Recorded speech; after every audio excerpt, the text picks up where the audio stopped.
लोगों ने पाषाण काल के विषय में पढ़ा होगा। आज हम लोग पाषाण काल के विषय में जानेंगे, पढ़ेंगे और देखेंगे पाषाण काल के कौन कौन से खंड हैं, किस प्रकार से मानव का विकास हुआ। तो सबसे पहले हम ये जानते हैं कि मानव का विकास कैसे हुआ। 25 लाख वर्ष पूर्व अगर हम जाएं तो सबसे पहले आप जानते हो कि मनुष्य का विकास किससे हुआ? कपि से हुआ। तो वो कपि, एक कपि तो था तो वो जंगल में ही रह गया, लेकिन एक कपि था जो जंगल से बाहर आया। सबसे ऊपर लिखा हुआ है रामापिथेकस। तो ये रामापिथेकस एक कहते हैं ना ह्यूमन लाइक कपि था, मतलब ऐसा कपि जो मानव जैसा था लेकिन मानव नहीं था। इसके पास इतनी हिम्मत नहीं थी था तो ये मानव जैसा, लेकिन इतनी हिम्मत नहीं थी कि जंगल से बाहर निकल सके और अपने जो चारों पैरों से चलते थे उन दो हाथों को फ्री कर सके किसी और काम के लिए। लेकिन जब नीचे और विकास हुआ, ऑस्ट्रेलोपिथेकस प्रजाति आई, तो इसके पास ये ताकत आई, इसने जंगलों को छोड़ा और मैदानों की ओर प्रस्थान किया। जब ये मैदानों की तरफ गया तो सबसे पहले इसने स्टोन का प्रयोग किया। आपको ये याद रखना है, ये क्वेश्चन बन जाता है कि सबसे पहले स्टोन का, पत्थर का प्रयोग किसने किया था। तो आपको याद रखना है ऑस्ट्रेलोपिथेकस ने सबसे पहले किसका प्रयोग किया? स्टोन का प्रयोग किया। स्टोन मतलब पत्थर का। इसीलिए आज हम स्टोन एज पढ़ेंगे, किस तरह से क्या है क्या नहीं है, सारी सिचुएशन हम बाद में देखेंगे। पहले देखिए ऑस्ट्रेलोपिथेकस के बाद कौन आया? होमो इरेक्टस। अभी तक कपि कैसे होते हैं? शाकाहारी होते हैं। आप सभी जानते हो वन मानुष कैसा होता है? शाकाहारी होता है। तो अभी तक ऑस्ट्रेलोपिथेकस भी कैसे थे? शाकाहारी थे। उसके बाद जैसे आ जाता है होमो इरेक्टस। होमो इरेक्टस जिस तरह से आता है तो इसने क्या की? आग की खोज कर ली। क्या कर ली? आग की खोज की।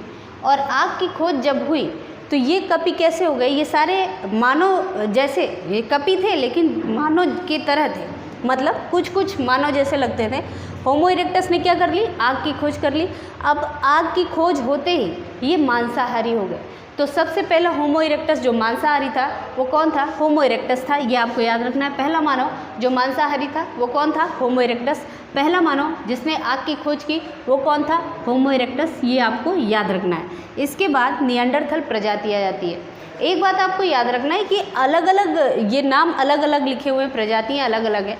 तो इसका मतलब ये नहीं कि रामापिथेकस पूरी तरह से ख़त्म हुआ तब ऑस्ट्रेलोपिथेकस आया, या ऑस्ट्रेलोपिथेकस सब समाप्त हो गए तो उसके बाद होमो इरेक्टस आया। ये साथ साथ में चलते रहे और विकास करते रहे।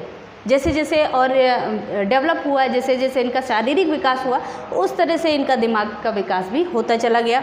अब निएंडरथल आया, ये होमो इरेक्टस ने आग का प्रयोग किया, मांसाहारी हो गया और आगे चला। निएंडरथल आया तो जो निएंडरथल प्रजाति आई ये समूह में रहने लगी। किस में रहने लगी?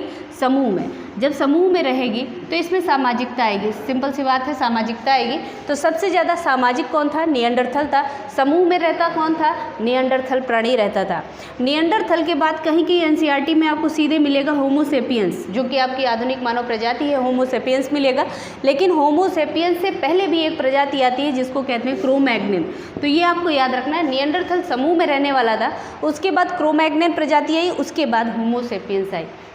अब आप सोच रहे होंगे हम तो पाषाण काल पढ़ रहे थे, ही अचानक से मानव विज्ञान क्यों पढ़ने लगे? तो इसका कारण है, यहाँ से आप प्री हिस्ट्री में क्वेश्चन आ जाता है, प्राचीन इतिहास में यहाँ से क्वेश्चन पूछा जाता है। सीधे सीधे क्वेश्चन बना पीसीएस में, होमो सेपियंस के पहले कौन सी मानव प्रजाति थी? तो आपको याद रखना है कौन सी थी? क्रो-मैग्नन थी। क्रो-मैग्नन के ऊपर चलोगे तो निएंडरथल क्रो-मैग्नन से कम विकसित थे। फिर निएंडरथल के बाद होमो इरेक्टस, ये भी कम विकसित थे। होमो इरेक्टस के बाद ऑस्ट्रेलोपिथेकस, ये भी कम इनसे विकसित थे। फिर उसके बाद ऑस्ट्रेलोपिथेकस के बाद रामापिथेकस, जो कि जंगल में ही रह गया था, बाहर नहीं निकल पाया। तो मेरे हिसाब से समझ में आया होगा, रामापिथेकस ऐसा कपि जो जंगल में रह गया। फिर उसके बाद ऑस्ट्रेलोपिथेकस जो सबसे पहले स्टोन का जिसने प्रयोग किया, जब मैदान में आया तो स्टोन से आग लगाई होगी या स्टोन का प्रयोग किया होगा। छोटे छोटे पत्थर से फल तोड़ने के लिए या कोई काम और करने के लिए उसने प्रयोग किया होगा। तो सबसे पहले स्टोन का प्रयोग किसने किया? ऑस्ट्रेलोपिथेकस। उसके बाद आ गया होमो इरेक्टस। जब आपस में आग, पत्थर से पत्थर टकराए होंगे, ये दूर पहाड़ से कोई पत्थर गिरा होगा और दूसरे पहाड़ से टकराया होगा, दूसरे पत्थर से टकराया होगा तो उसमें चिंगारी निकली होगी, जंगल में आग लगी होगी। उससे ये जान गए कि पत्थर से पत्थर अगर टकराओ तो आग लगेगी।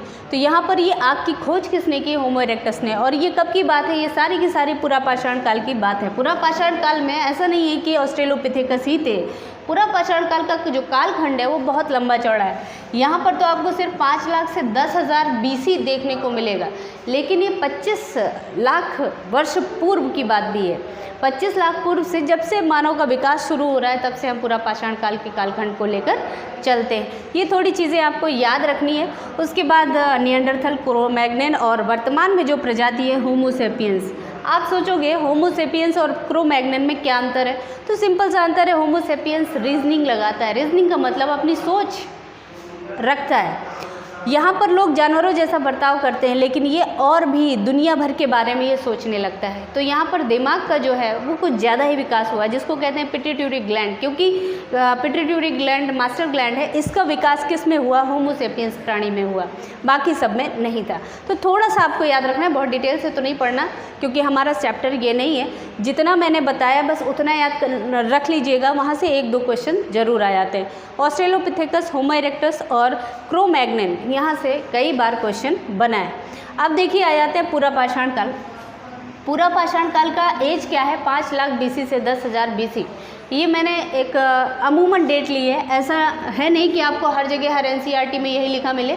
हो सकता है कि कुछ और लिखा मिले, ये 5 लाख की जगह 20 लाख हो जाए, या 10 लाख हो जाए, या 25 लाख हो जाए। तो आप जानते हो प्लाइस्टोसीन युग से ही पूरा पाषाण काल की गणना होती है, और प्लाइस्टोसीन युग 25 लाख वर्ष पहले था, तो वहाँ से भी कर सकते हैं।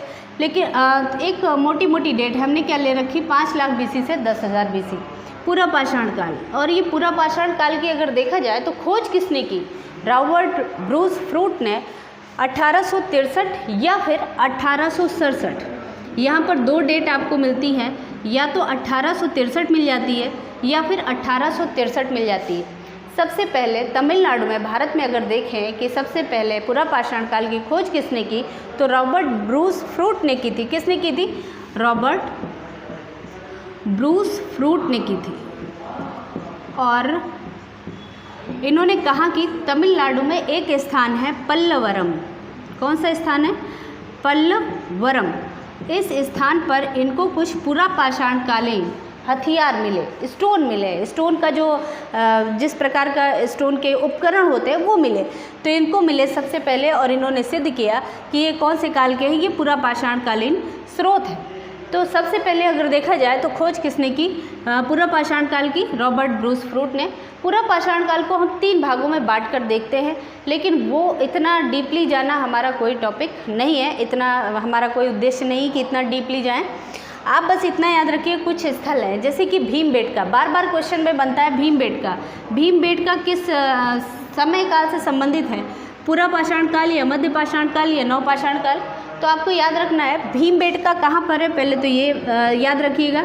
भीमबेटका मध्य प्रदेश के भोपाल में है, तो ये आपको याद रखना है। भीमबेटका कहाँ पर है? मध्य प्रदेश के भोपाल क्षेत्र में है।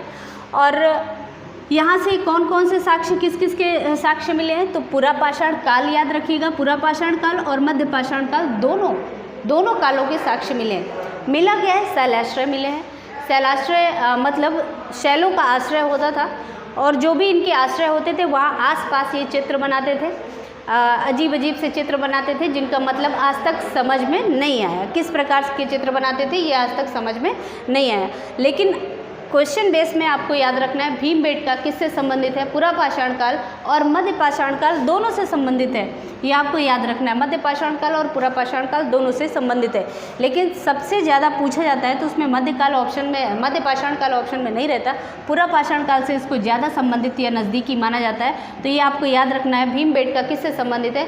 पूरा पाषाण काल से संबंधित है, मध्य पाषाण काल से भी संबंधित है। तो अब देखिए पूरा पाषाण काल में मनुष्य कैसा था, एक इस पर भी हम चर्चा कर लें। और पूरा पाषाण काल की खोज किसने की? रॉबर्ट ब्रूस फ्रूट ने की थी, जैसा कि अभी हमने देखा। तो और औजार क्या थे? औजार बड़े बड़े स्टोन का ये प्रयोग करते थे शिकार करने के लिए, बड़े बड़े पत्थरों के उपकरण बनाते थे, हथियार बनाते थे और उनका प्रयोग करते थे, जैसे कि वेधनी हो गया, एक खुरचनी हो गया, जो जिससे कि दूर से मार सके या खाद उतार सके, इस तरह के औजार थे, कोई बहुत छोटे औजार नहीं थे। दूसरा स्थल में आपको याद रखना है, जो कि बहुत इंपॉर्टेंट, यहाँ से तो इतने क्वेश्चन कभी नहीं बनते, यहाँ से जरूर बन जाता है। रॉबर्ट ब्रूस फ्रूट, ये आपसे पूछा जाता है तो इसका नाम आप याद रखिएगा, ये मोस्ट इम्पॉर्टेंट फैक्ट है। बाकी यहाँ से आपके कुरुशनी वेदनी जैसे हथियार है इनको आपसे नहीं पूछा जाएगा, इस तरह पूछा जाता है भीमबेटका, जिसके विषय में शायद मैंने पहले बताया कि भीमबेटका कहाँ पर है, भोपाल में है, और ये भोपाल में मध्य प्रदेश में स्थित है।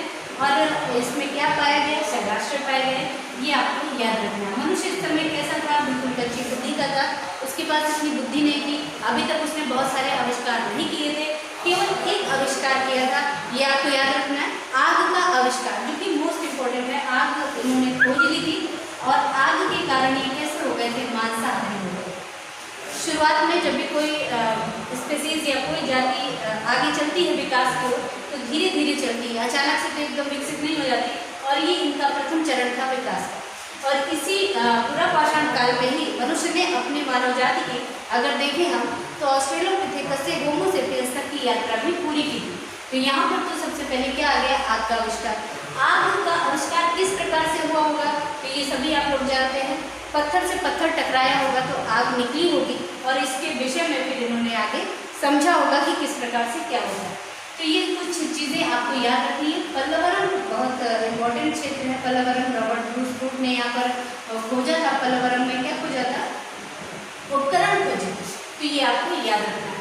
ये पूरा पाषाण काल के विषय में था। अगर हम देखें मध्य पाषाण काल, तो मध्य पाषाण काल कहाँ से कब से कब तक था, तो मध्य पाषाण काल का जो समय है वो क्या हो जाता है, अगर हम यहाँ पर मध्य पाषाण काल लिखें तो ये टाइम पीरियड हो जाता है 10,000 से 6,000 BC। मध्य पाषाण काल का समय क्या है, 10,000 से 6,000 BC, ये मध्य पाषाण काल का टाइम पीरियड है। और अब देखिए मध्य पाषाण काल की खोज किसने की थी, तो कार्लाइल महोदय ने मध्य पाषाण काल की खोज की थी। ये आपको याद रखना है, ये नाम कार्लाइल ने मध्य पाषाण काल की खोज की। और इन्होंने सराय नागराय और माधवा में, जो कि यूपी में, दोनों के दोनों क्षेत्र किसमें स्थित है, यूपी में स्थित है, उनकी खोज इन्होंने की थी सबसे पहले, और मध्य पाषाण काल के विषय में बताया था।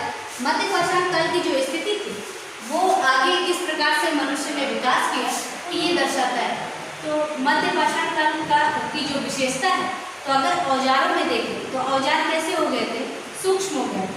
कैसे हो गए थे, सूक्ष्म औजार थे। और हड्डियों के उपकरण भी इसी समय प्रयोग में लाए गए। हड्डियों के उपकरण, सूक्ष्म औजार इस समय जैसे सुइयां बेगनी और पतली पतली बनाई जाने लगी। तो यहाँ पर इस समय किसका प्रयोग हो रहा था, कौन से औजारों का, मध्य पाषाण काल में, तो ये आपको याद रखना है, मध्य पाषाण काल में सूक्ष्म औजारों का प्रयोग हो रहा था, इसीलिए इसे माइक्रोलिथिक एज भी कहा जाता है। सूक्ष्म औजारों, क्यों सूक्ष्म औजारों का प्रयोग कर रहे थे, अभी कोई जैसे मान लीजिए कोई बड़ा जानवर है, उसके शिकार करने के लिए बड़ा हथियार, बड़े पत्थर वाला हथियार प्रयोग करते हैं। तो बुद्धि में जब थोड़ी सूक्ष्मता ही होगी, बुद्धि का थोड़ा और विकास हुआ होगा, तो इन्होंने सोचा होगा कि न कोई चाकू जैसी चीज़ या छुरी जैसी चीज़ या कुल्हाड़ी जैसी छोटी सी चीज़ अगर हम बना लें और उसको फेंक कर मारे तो वो घायल हो सकता है, बेहोश हो सकता है, वो हमारा शिकार आसानी से बन सकता है। तो यहाँ पर क्या हुआ, सूक्ष्म औजार आए, बुद्धि में भी सूक्ष्मता आई, इस वजह से सूक्ष्म औजार आ गए। और मध्य पाषाण काल की एक सबसे बड़ी बात है आदमगढ़ और बागौर। आदमगढ़ और बागौर जैसे स्थलों से पशुपालन के साक्ष्य प्राप्त हुए। पशुपालन ऐसा नहीं था कि उनको पशुओं से बहुत ज़्यादा प्रेम था, इस वजह से इन्होंने पशुपालन किया। पशुपालन केवल इन्होंने अपने शिकार को संरक्षित करने के लिए किया था। किसके लिए, शिकार को संरक्षित करने के लिए। अभी भेड़ है या बकरी है, अभी छोटी है, उसको थोड़ा सा और पाल पोस दिया जाए तो बड़ा हो जाएगा और संरक्षित रहेगा। जब बड़ा हो जाएगा तब उसको खाएंगे तो ज़्यादा लोग खा लेंगे, या उनके पास संरक्षित रहेगा। हो सकता है अभी उसे भूख न लगी हो सकता है बाद में भूख लगे, या कोई जश्न मनाना चाह रहा हो तब उसका भोजन में उसका प्रयोग किया जाए। तो इस तरह से क्या था, पशुपालन का एक शुरुआत हुई, पशुपालन की शुरुआत हुई। ऐसा नहीं था कि पशुओं से बड़ा प्रेम था या पशु को धन के रूप में प्रयोग करते थे। पशु का पालन किया, लेकिन कैसे किया, शिकार को संरक्षित करने के रूप में किया। ये आपको याद रखना है, यहाँ पर शिकार को संरक्षित करने के रूप में किया। और सबसे पहले पशुपालन कहाँ से मिलता है, पशुपालन के साक्ष्य कहाँ से मिलते हैं, आदमगढ़ और बागौर से मिलते हैं। आदमगढ़ कहाँ पर है, मध्य प्रदेश में, और बागौर कहाँ है, राजस्थान में। ये मध्य प्रदेश और राजस्थान के दो स्थल हैं जहाँ से सबसे पहले पशुपालन के साक्ष्य प्राप्त होते हैं। और पशुपालन किस काल की विशेषता है, तो ये भी आपको याद रखना है कि किस काल की विशेषता है, मध्य पाषाण काल की। मध्य पाषाण काल का टाइम पीरियड क्या माना जाता है, फिर से देख लीजिए 10,000 BC से 10,000 से 6,000 BC तक हम मान सकते हैं कि मध्य पाषाण काल था। खोज किसने की थी, कार्लाइल ने। यहाँ से कई क्वेश्चन बन जाते हैं, किसने की थी, कार्लाइल ने की। तो ये आपको याद रखना है। सूक्ष्म औजारों का प्रयोग, हड्डियों के बने हुए औजारों का प्रयोग, सराय नाहरराय, महदहा, ये भी मध्य पाषाण काल के स्थल है। तो ये भी आपको याद रखना है,